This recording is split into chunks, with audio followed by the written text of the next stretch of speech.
విశాఖ సాగర తీరంలో United sisters foundation ఆధ్వర్యంలో పింక్థాన్ కార్యక్రమాన్ని నిర్వహించారు. రొమ్ము క్యాన్సర్పై అవగాహన కోసం ఈ కార్యక్రమం నిర్వహించారు. 5K, 10K, 21K విభాగాల్లో నిర్వహించిన పింక్థాన్ను మంత్రి గంటా శ్రీనివాసరావు ప్రారంభించారు. నగరానికి చెందిన మహిళలు, విద్యార్థులు ఈ కార్యక్రమంలో పాల్గొన్నారు. పరుగులో పాల్గొనే మహిళలు మొదట నిపుణుల ఆధ్వర్యంలో సినీ గీతాలకు సన్నాహక నృత్యాలు చేశారు. ఈ కార్యక్రమానికి బాలీవుడ్ నటుడు మిలింద్ సోమన్ హాజరయ్యారు.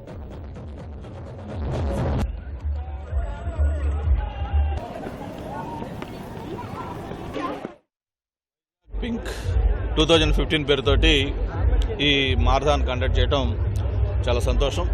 ఉమెన్లో సంబంధించిన ఈ క్యాన్సర్ సంబంధించి ఒక అవేర్నెస్, అలాగే వాళ్ళకి ఫ్రీ స్క్రీనింగ్ ఇవన్నీ చేయాలనే ఉద్దేశంతో ఈ ఆర్గనైజేషన్ వాళ్ళు ఈ మారథాన్ కండక్ట్ చేయడం చాలా సంతోషం. ఇది 9th సిటీ ఈ పింక్ మారథాన్ కండక్ట్ చేస్తున్న సిటీస్లో.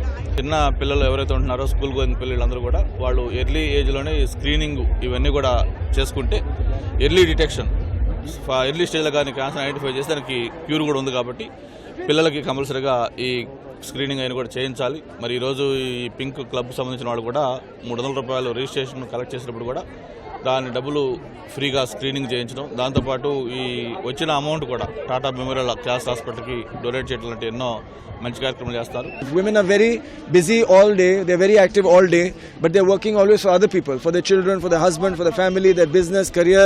They are not focusing on their health, their own health. So we want to create an event like this where they start, they know they can take out at least 5 minutes, 10 minutes every day.